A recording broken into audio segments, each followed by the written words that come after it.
जी बेटा अस्सलाम वालेकुम। हमने फिज़िकल प्रॉपर्टीज़ जो हैं वो बेसिस की पढ़ ली हैं। अब हम करेंगे केमिकल प्रॉपर्टीज़ ऑफ बेस।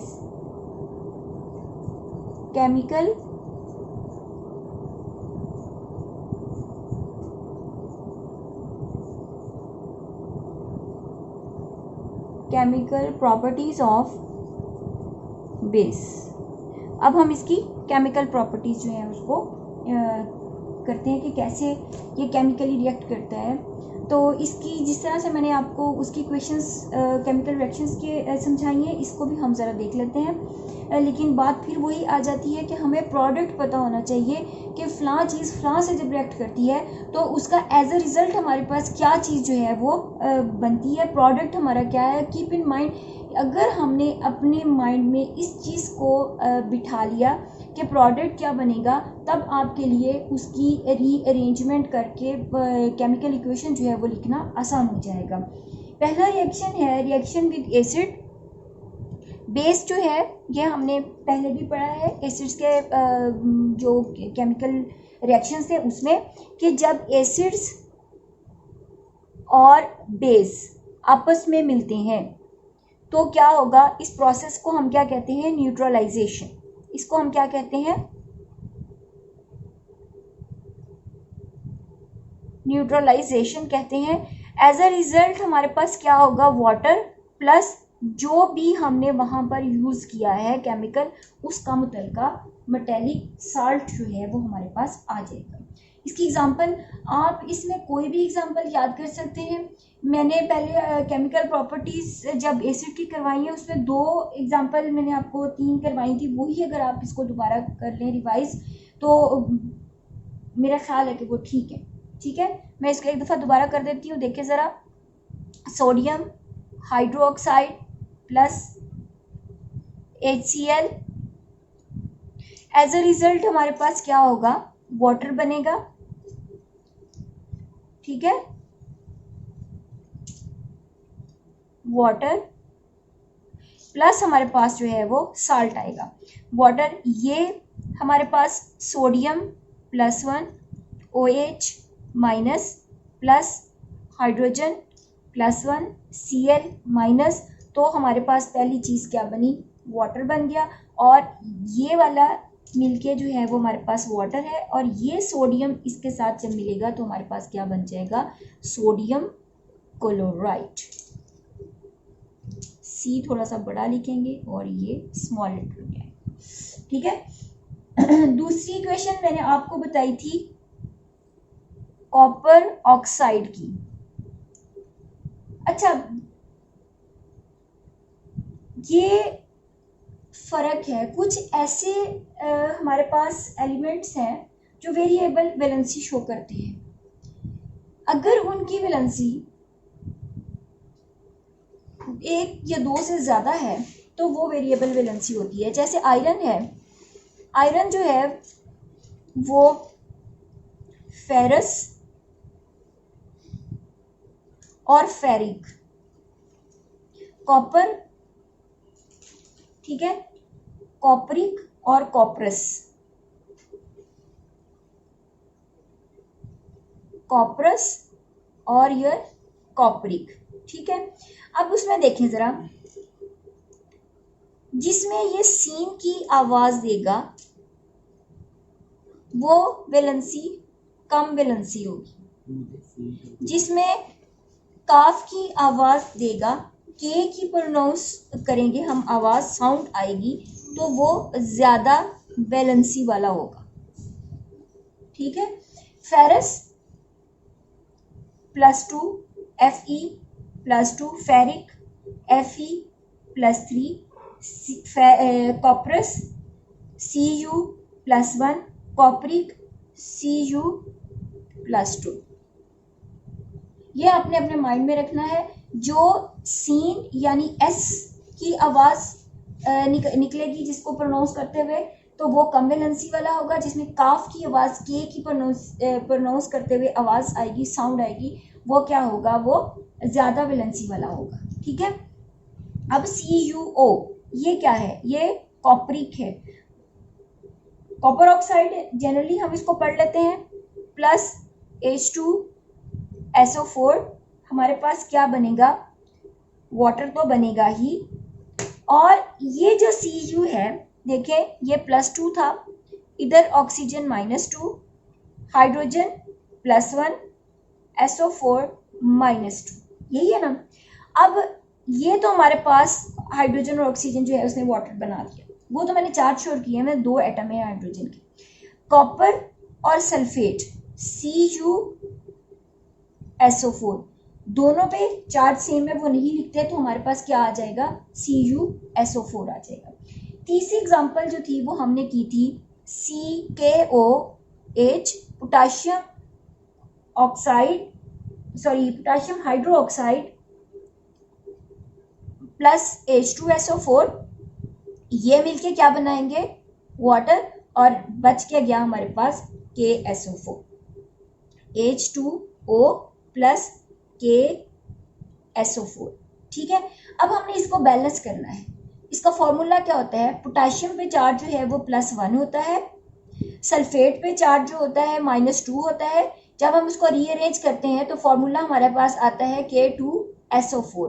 तो हम इसका ठीक फॉर्मूला जब ऐसे लिखेंगे तो हम नंबर ऑफ एटम जो हैं उनको बैलेंस करने के लिए हम क्या करेंगे, इधर पोटाशियम को 2 से मल्टीप्लाई करेंगे। जब हम 2 से मल्टीप्लाई करेंगे तो देखिए हमारे पास क्या आया, पोटाशियम के 2 एटम हो गए, इधर भी 2 हो गए, इधर हाइड्रोजन का 2, ठीक है, और इधर हाइड्रोजन के 2, 2 + 2 हमारे पास कितना हो गया, 4।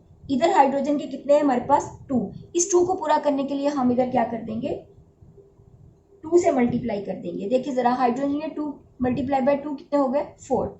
अब हम ऑक्सीजन को पूरा करते हैं। सल्फेट पूरा 1 हमारे पास इधर भी है, इधर भी सल्फेट है, 2 ऑक्सीजन है इधर और 2 ऑक्सीजन हमारे पास इधर। इस तरह से ये केमिकल इक्वेशन जो है वो हमारे पास बैलेंस्ड केमिकल इक्वेशन होगी। अब दूसरा जो है वो हमारे पास है बेस का केमिकल रिएक्शन, किसके साथ, ये है अमोनियम के साथ। अमोनियम आयन जिसके अंदर मौजूद होगा, ऐसा केमिकल जिसमें NH4+1 मौजूद हो, तो एज अ रिजल्ट वाटर और अमोनिया गैस निकलेगी, ठीक है। वाटर और अमोनिया गैस निकलेगी ही, और साथ में उसके क्या पैदा होगा, क्या बनेगी चीज़, वो हमारे पास बनेगा उसका मुतलका साल्ट बनेगा। ऐसा केमिकल जिसमें NH4+1 मौजूद हो, ठीक है, यहाँ पर कुछ भी इसके साथ हमारे इसके इस साइड पे कोई भी नेगेटिव हमारे पास लग जाएगा, ठीक है, कोई भी नेगेटिव आयन जो है वो अटैच्ड है। जब ये किसी भी बेस के साथ रिएक्ट करेगा तो एज अ रिजल्ट हमारे पास क्या चीज़ आएगी, एक तो अमोनिया गैस बनेगी, दूसरा वाटर बनेगा, और तीसरा इस बेस के साथ जो भी मेटल मौजूद है या जो भी इसके साथ मौजूद है वो इसके नेगेटिव रेडिकल के साथ मिलके जो है वो क्या बना देगा, साल्ट बनाएगा। अब हम इधर एग्जांपल देखते हैं, NH4Cl + NaOH, इसका जब हमने केमिकल रिएक्शन करवाया तो एक चीज़ तो हमने फ़ौरन से लिख लेनी है कि इसमें क्या बना, NH3 बना प्लस वाटर बना, ठीक है, प्लस इसमें जो साल्ट है। अब ये देखें ज़रा, वाटर भी हमने निकाल लिया इसमें से एक, ये इसको अगर हम यूँ लिखें NH3 ये निकल गए, आगे हमारे पास क्या चीज़ बची, H, ठीक है, प्लस Cl, ठीक है। अगर हम इसको पूरे को खोलें तो इसकी शक्ल कुछ ऐसी बन गई, ये हाइड्रोजन हो गई, ये भी हाइड्रोजन है, ये भी हाइड्रोजन है, ये भी अटैच्ड है। मैं ये दिखा रही हूँ कि हमने अमोनिया निकाली कैसे इसमें से। ये सोडियम है, इस पर प्लस चार्ज है और इस पर OH पे क्या है, माइनस है। अब ये वाला OH और ये वाला प्लस, ये आपस में मिलके क्या बना देंगे, वाटर, ठीक है। ये चीज़ जो है ये हमारे पास क्या आ गई, वाटर, ये इसमें से अमोनियम गैस निकल गई। अब बचा क्या है हमारे पास, एक सोडियम बचा और एक Cl बचा। अब ये मिलकर क्या है, वो साल्ट बना देंगे। इज इट क्लियर, इक्वेशन समझ में आ गई। मैं एक बार फिर इसको दोबारा से रिवाइज कर देती हूँ, देखें ज़रा बेटा। ये है हमारे पास NH4Cl प्लस NaOH। इसके एज अ रिजल्ट हमारे पास जो चीज़ें बनती हैं वो बनती है अमोनियम गैस प्लस वाटर और प्लस हमारे पास सॉल्ट आएगा। अब ये कैसे होगा? अगर हम इसके स्ट्रक्चर को ओपन करके देखें, NH3 हम हाइड्रोजन अगर इसके साथ लगाते हैं तो इतना पोर्शन जो है वो हमारे पास क्या है, NH3 निकल गया। अब ये NH3 देखें ये बन गया। अब नेक्स्ट, अब इसके साथ चौथी हाइड्रोजन ये है और क्या बच गया, Cl बच गया अगर हमने इसको खोल के देखा, ठीक। अब ये हाइड्रोजन और इधर देखें Na इस पे पॉजिटिव चार्ज, OH पे नेगेटिव चार्ज। अब ये हाइड्रोजन जो है ये इस OH के साथ जब मिलेगी तो इसने जाकर के क्या बना दिया है, वाटर। और ये सोडियम और ये नेगेटिव Cl इस दोनों ने मिलकर क्या बना दिया है, NaCl। Is it clear? चलें जी, अब नेक्स्ट हम केमिकल रिएक्शन करते हैं, रिएक्शन विद अमोनियम साल्ट। अब हम देखते हैं कि ऐसा केमिकल जिसके अंदर NH4 साल्ट में मौजूद हो, आयन मौजूद हो और उसके साथ कोई भी नेगेटिव लगा हुआ है, ठीक है, कोई भी नेगेटिव जो है वो इसके साथ आयन अटैच है। जब वो बेस के साथ रिएक्ट करता है तो हमारे पास क्या चीज़ जो बनती है वो है NH3 प्लस वाटर बनता है। यही अभी हमने किया है ना। अब हम नेक्स्ट सॉल्ट देखते हैं कि नेक्स्ट सॉल्ट जो है वो हमारे पास है NH4 2 whole twice SO4 plus CaOH whole twice, ठीक है।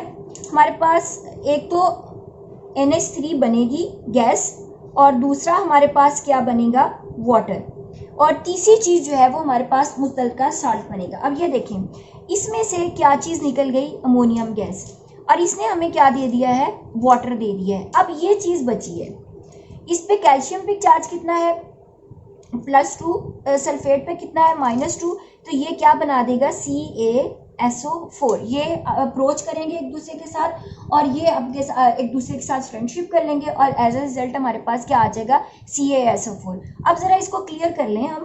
क्लियर करके अब हम इसको बैलेंस कर लेते हैं केमिकल इक्वेशन को। जो प्रोडक्ट हमने बनाना था वो हम बना चुके।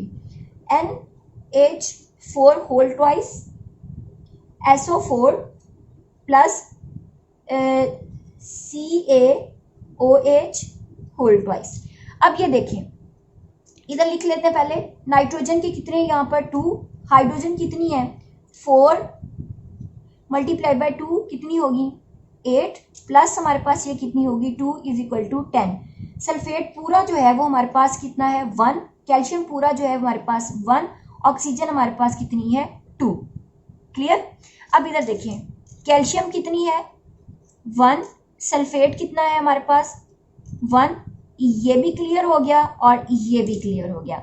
अब नाइट्रोजन इधर कितनी है 1, हाइड्रोजन देखें हमारे पास है 3 + 2 = 5, ये कितनी आ गई 5। ऑक्सीजन हमारे पास कितनी है इधर ओनली 1। अब ये देखें, अब इसको बैलेंस करने के लिए हम करते हैं, नाइट्रोजन को पहले पूरा करते हैं। नाइट्रोजन को पूरा करने के लिए हम क्या करते हैं, इधर 2 से मल्टीप्लाई करते हैं, नाइट्रोजन पूरी होगी, ठीक है, ये भी हमारा हिसाब क्लियर हो गया। नाइट्रोजन को पूरा करने के बाद अब देखिए ज़रा हाइड्रोजन कितनी है, 3 × 2 = 6, 6 और 2 कितनी है 8, अभी भी कम है। और ऑक्सीजन कितनी है 2, हम ऑक्सीजन को पूरा करने के लिए इधर 2 लगाते हैं। अब काउंट करें ज़रा, नाइट्रोजन तो हमारी क्लियर होगी है, इधर हमने इसको 2 न्यू जो है हमारे पास ये क्लियर होगी। अब ये है हमारे पास हाइड्रोजन और ऑक्सीजन को हमने पूरा करना है, इधर 10 है, इस 10 को पूरा करें ज़रा, 3 × 2 = 6, 3 × 2 = 6, 6 + 4 = 10, हाइड्रोजन भी क्लियर होगी। ऑक्सीजन कितनी है, इसको 2 से मल्टीप्लाई किया, हमारे पास कितनी होगी ऑक्सीजन। तो ये इक्वेशन जो है वो हमारे पास बैलेंस्ड केमिकल इक्वेशन होगी। क्लियर? लास्ट प्रॉपर्टी हमारी है precipitation of hydroxide. Precipitation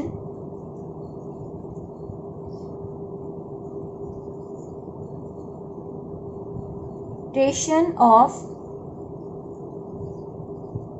hydroxide. अच्छा, अब प्रेसिपिटेशन क्या है? पीपीटी का बनना। ये क्या है? जब भी किसी हैवी मेटल का जो साल्ट है उसको हम डिसॉल्व करते हैं अल्कली में, तो एज अ रिजल्ट क्या होगा, वो नीचे बैठ जाएगी। मैंने आपको एग्जांपल दी थी कि जो भी गैस निकलती है वो ऊपर की तरफ हवा में उड़ती है, उसको हमने शो करने के लिए एरो हेड को ऊपर की तरफ शो करना है, तीर का निशान जो है वो हम यूं लगाएंगे। जब हम प्रेसिपिटेट को शो करेंगे तो हम इसको उलट लगाएंगे, यानी ये पेंडुलम में बैठ रही है तो वो हम उसको नीचे की तरफ एरो हेड जो है वो शो करेंगे। अब हैवी मेटल्स के जो साल्ट्स हैं, जैसे हमारे पास हैं, ये जो कलर्ड होंगे वो कलर्ड प्रेसिपिटेट देंगे और जो वाइट होंगे वो वाइट प्रेसिपिटेट जो है वो हमें प्रोवाइड करते हैं। जैसे कैल्शियम, कॉपर सल्फेट है, कॉपर सल्फेट का जो साल्ट है अगर हम इसको सोडियम हाइड्रोक्साइड में मिक्स करते हैं, एज अ रिजल्ट हमारे पास क्या होगा?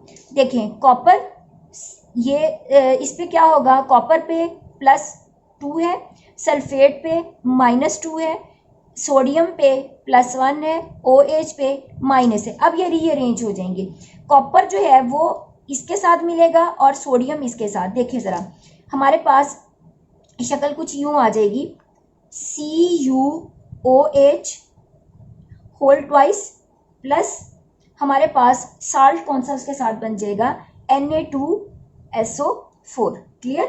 यानी इन्होंने अपनी पसंद से फ्रेंडशिप चेंज कर ली। फ्रेंडशिप चेंज करने से जो नई चीज़ बनी वो हमारे पास कॉपर हाइड्रोक्साइड है। ये पीपीटी है, इसके लिए जब हम इसको शो करेंगे तो इसके साथ हम एरो हेड नीचे की तरफ लगाएंगे या इसको लिखने के बाद छोटा सा इधर पीपीटी लिख देंगे, ये पेंदे में बैठ जाएगा। इनसॉल्युबल हमारे पास ये हाइड्रोक्साइड बनेगा।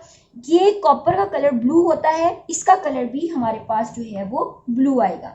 उसके बाद है zinc chloride, like this zinc chloride sodium hydroxide के साथ जब इसने रिएक्शन किया तो जिंक पे चार्ज कितना होता है, +2, Cl पे कितना होता है, -1, सोडियम पे कितना है, +1, OH पे कितना है, -1। अब इसने फ्रेंडशिप चेंज की है तो फ्रेंडशिप चेंज करने से जिंक ऑक्साइड बन गया ZnOH होल ट्वाइस प्लस हमारे पास क्या आ गया, NaCl। ठीक है? अच्छा, उसके बाद आपने इन केमिकल इक्वेशंस को बैलेंस भी करना है। मैंने यहाँ 2 लिखी हैं केमिकल इक्वेशंस, अब मैं दोनों को बैलेंस करती हूँ। देखिए ज़रा, ठीक है, मैंने इधर 2 इक्वेशंस लिखी है, अब मैं इन दोनों इक्वेशंस को बैलेंस भी करूँगी। बैलेंस नहीं करेंगे तो आपका इम्प्रेशन जो है वो बिल्कुल ज़ीरो हो जाएगा, कि ये समझ आएगा कि आपको बिल्कुल भी पेपर की सेंस नहीं है। ठीक है? कैल्शियम पहली है कॉपर सल्फेट और सोडियम हाइड्रोक्साइड। अब कॉपर का इधर 1 है, इधर भी कॉपर का 1 है। OH पूरा इधर शिफ्ट हो गया, OH पूरा इधर शिफ्ट हो गया, लेकिन यहाँ पर कितना है, क्योंकि इस पर चार्ज +2 है, इसकी वजह से इसकी जब रीअरेंजमेंट हुई है तो हम इधर इसके साथ होल ट्वाइस लगाते हैं, इस वजह से OH 2 है इधर। तो हम इसको पूरा कैसे करेंगे, सोडियम के 2 है, इसको पूरा करने के लिए हमने इधर 2 लगा दिया। देखिए ज़रा, जब हमने इधर 2 लगाया तो अब काउंट करें, कॉपर का भी पूरा हो गया, सल्फेट का भी पूरा हो गया, सोडियम के इधर 2 है, सोडियम के इधर 2 है, इधर O के 2 है, हाइड्रोजन के 2 है, ऑक्सीजन के 2 है, हाइड्रोजन के 2 है। क्लियर? अब इसी तरह इसको हम बैलेंस कर लेते हैं। जिंक 1 है, ठीक है, सोडियम 1 है, जिंक भी 1 है, सोडियम भी 1 है। ठीक है?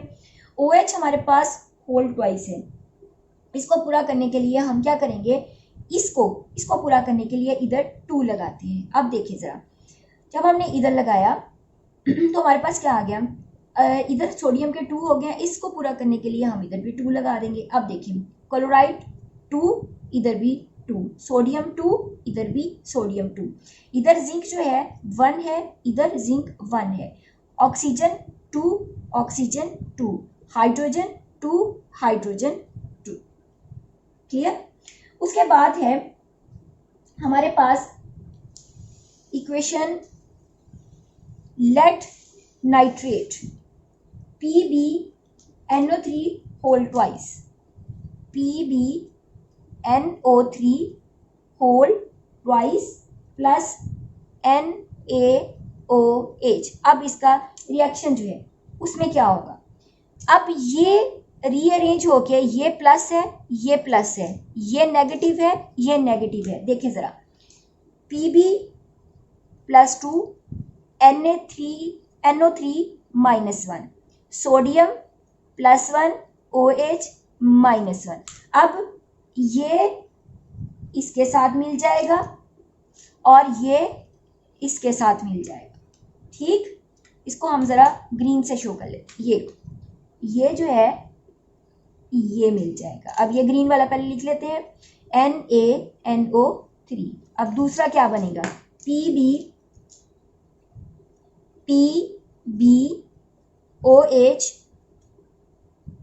ट्वाइस। ठीक है, इसका कलर वाइट होता है तो इसके प्रेसिपिटेट का कलर भी वाइट होगा। और इसको हम, ये सॉलिड होगा और हम इसको नीचे की तरफ एरो से शो कर सकते हैं, PPT लिख सकते हैं, S लिख लेंगे इसके साथ। ठीक है, यहाँ पर अब ये देखें, इसको बैलेंस करते हैं। सोडियम 1 है, Pb यहाँ पर कितना है हमारे पास 1 है, तो ये 1 है। यहाँ पर NO3 2 है, तो इस NO3 को पूरा करने के लिए इधर हम क्या लगा देते हैं, 2 लगा देते हैं। ठीक है, NO3 हमारा पूरा एक कंप्लीट हो गया। अब यहाँ पर 2 लगाने से सोडियम में कितने हो गए, 2, ये भी पूरा हो गया। Pb clear, Pb clear, NO3 clear, NO3 clear, sodium clear, sodium clear. अब देखें, अब ये ऑक्सीजन 2 है, इधर ऑक्सीजन 2 है, इधर हाइड्रोजन 2 है और इधर हाइड्रोजन जो है वो 2 है। क्लियर। उसके बाद सेकंड लास्ट एग्जांपल है CaCl2। कैल्शियम वाइट होता है, इसका साल्ट, तो इसका OH जो है वो भी वाइट होगा, प्लस NaOH हमारे पास क्या आ गया। इस पर क्या होता है देखें, अब साइड पे लिख लेते हैं ताकि हमारा काम जो है वो जल्दी जल्दी सिमट जाए, क्योंकि समझ आ गई है बेसिक की। Ca+2, ठीक है, Cl -1 सोडियम +1 OH माइनस। अब रीअरेंज होगी, ये इसके साथ मिलेगा, ये इसके साथ मिलेगा। देखिए ज़रा, पहले ब्लैक वाला लिख लें, NaCl plus calcium hydroxide CaOH। Basically आपको एक प्रोडक्ट का पता होना चाहिए, फला केमिकल रिएक्शन में ये चीज़ बननी ही है। ठीक है, दूसरा हमें ये पता होना चाहिए कि उसका फॉर्मूला जो लिखना है उसको कैसे हमने लिखना है, उसमें बैलेंसी कितनी आएगी, कितना कितना चार्जेस दोनों पे, उसको बैलेंस करते हैं। उसके बाद जब आप इक्वेशन को बैलेंस करेंगे तो ऑटोमेटिकली फटाफट से इक्वेशन बैलेंस हो जाती है। देखा है ना आपने, ये देखें, अब सोडियम का 1 है, ठीक, Cl2 है, इसको करने के लिए हम इधर 2 लगा देते हैं, तो इधर भी हम 2 लगाएंगे। सोडियम और क्लोराइड पूरे हो गए, कैल्शियम भी पूरा हो गया, अब OH ऑटोमेटिकली पूरा हो गया। अब इजी हो गया ना ये बार बार करने से। अच्छा जी, अब लास्ट हमारी equation, last chemical reaction FeSO4 plus NaOH। देखें जरा, अब इधर मैं दोबारा लिखती हूं, इधर FeSO4, Fe पर +2, SO4 पे -2, सोडियम पे +1, OH पे -1। अब FeOH के साथ मिलेगा और Na जो है सल्फेट के साथ फ्रेंडशिप करेगा। ठीक है, सोडियम NaSO4, ये क्या बन गया, Na2SO4। हमें पता है इसको फॉर्मूले में कैसे लिखना है। और दूसरी चीज हमारे पास क्या बन गई, FeOH whole twice. Is it clear. अब इसको बैलेंस कर ले फटाफट से, जल्दी मेरे प्यारे बच्चों, इसको जल्दी से कौन बैलेंस करेगा। नाइस, इधर 2 है तो इधर हम क्या करेंगे, 2 लगा देंगे। ठीक है, जब हमने इधर 2 लगाया, हमारा Fe ये भी क्लियर हो गया, सल्फेट भी क्लियर हो गया, सोडियम भी क्लियर हो गया, और ऑटोमेटिकली ये 2 लगाने से ये 2 और ये 2 क्लियर। आज हमने बेटा आज के लेक्चर में जो हमने पढ़ा है वो क्या पढ़ा है उसको ज़रा जल्दी से समराइज़ कर लेते हैं फटाफट से मेरे प्यारे बच्चे। आप मेरे साथ साथ जल्दी से इसको करेंगे, ठीक है? चलो हम करते हैं अब इसको समराइज़। बेसिस हमने पढ़ा था, इनका कलर जो होता है वो ब्लू लिटमस जो है, रेड लिटमस जो है उसको ब्लू कर देते हैं, बिटर इन टेस्ट होता है। सोडियम हाइड्रोक्साइड और पोटेशियम हाइड्रोक्साइड जो हैं वो कोरेसिव होते हैं, ये एक्वस सोल्यूशन में इलेक्ट्रिसिटी कंडक्ट करते हैं। फिर केमिकल प्रॉपर्टीज़ में हमने इसका acid base reaction number 1, acid और बेस का जो रिएक्शन पढ़ा उसमें हमने ये पढ़ा था कि ये साल्ट बनाएंगे और प्लस जो है इसमें वाटर बनता है और ये न्यूट्रलाइजेशन का प्रोसेस होता है, ठीक है? ये इसको हम क्या कहते हैं? न्यूट्रलाइजेशन। इसको हम क्या कहते हैं? आवाज़ नहीं आई मुझे, जल्दी से, न्यूट्रलाइजेशन, शाबाश। दूसरा, एसिड प्लस कोई भी बेसिक ऑक्साइड जो है वो भी यही प्रोसेस करते हैं, सेम चीज़ बनाते हैं। नंबर 2, कोई भी ऐसा केमिकल जिसमें NH4 यानी अमोनियम आयन मौजूद होता है, जैसे अमोनियम क्लोराइड है या अमोनियम सल्फेट है जिसमें NH4 होल ट्वाइस SO4 आ जाता है। ये जब किसी भी बेस के साथ रिएक्ट करेंगे तो अमोनियम गैस निकलती है, प्लस वाटर आएगा और प्लस उसका साल्ट बन जाएगा। Number 3, heavy metals. Heavy metals जो हैं, हैवी मेटल्स ये क्या करेंगी? हैवी मेटल्स जो हैं ये जब भी हैवी मेटल्स के साल्ट्स जो हैं, जब भी किसी बेस के साथ हैवी मेटल्स के जो साल्ट्स हैं ये जब मिलते हैं बेस के साथ तो क्या बनाएंगे? ये उसके ऑक्साइड्स बना देंगे, हाइड्रोक्साइड बनाएंगे। क्या बनाएंगे? ये मेटल का मेटल हाइड्रो ऑक्साइड बनाएंगे और प्लस जो है वो साल्ट बनता है। ये हाइड्रोक्साइड जो है प्रेसिपिटेट बनता है, ये नीचे पैंदे में बैठ जाता है, ये सॉलिड फॉर्म में कलेक्ट कर लिया जाता है। आज का टॉपिक एक एक केमिकल इक्वेशन के साथ मैंने इसको बहुत क्लियरली आप पे जो है वो केमिकल इक्वेशन, उसकी रीअरेंजमेंट और उसको बैलेंस करने का तरीका, उनके फार्मूलों को क्लियर किया है। आई होप ये टॉपिक जो है वो आपको बहुत अच्छे तरीके से समझ आ गया होगा। नेक्स्ट क्लास में नेक्स्ट टॉपिक के साथ तक के लिए अल्लाह हाफिज़।